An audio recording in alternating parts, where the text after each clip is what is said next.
Good Wednesday morning. This is technically my first Whip Wednesday video for work in progress.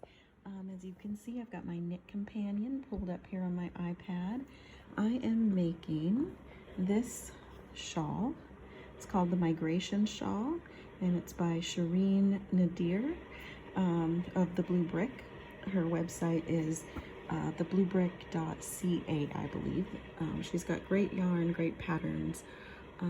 I am on page 4, and you can see up here it's really easy to go through the pages where you are. There are a couple of things I really like about Knit Companion. One is I have highlighted the last thing I knitted, so when I go back to my work I can figure out if I'm on row 12 or 13, because row 12 is going to be a wrong side row, a purl only row. So if I've already purled across, I know I need to move my marker down to row 13. This blue bar I can also move, and it comes in very handy in, if I can get it here. There we go. Comes in very handy in this pattern because there are repeats. And so, for instance, on row 13, I'm going to knit this, and then my repeat starts at the star. So once I've knitted the setup, I move the blue bar. I can grab it here. I move it over to the beginning of my repeat, and then I know where I am. So yeah, Knit Companion's great if you haven't checked it out. And these are just basic Knit Companion features. There are counters over here, so you can see I have a 4 here, and that is because in this pattern there are different sections that you knit. I will show you. So there's chart A, chart B, chart C, and chart D that you work. Chart A once, B, as you can see, it says 3 times, and then chart B can be repeated if you want to make it larger. I wanted to make the shawl a little bit larger, so I worked chart B 4 times. I am on my first time working chart C. When I finish that, this blue counter I will switch to 1, so I know I've worked chart C 1 time. So you can also use it for row counters. I mean, obviously you can use these to count anything you want. So that's my Knit Companion. There's Bruno. Bruno, say good morning. He's my knitting buddy. And here is my project. I have it in this bag, which is an O-Snap bag from Jimmy Bean's Wool.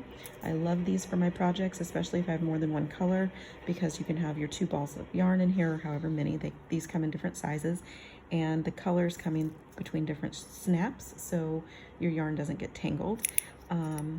This is my needle keeper, which I ordered from Yarn Scout.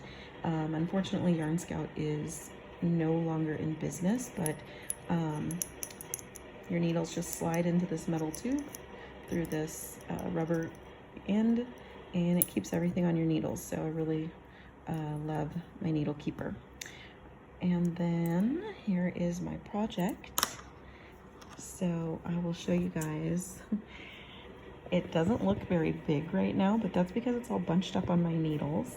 I'm gonna try and show you, if I can, the pattern here.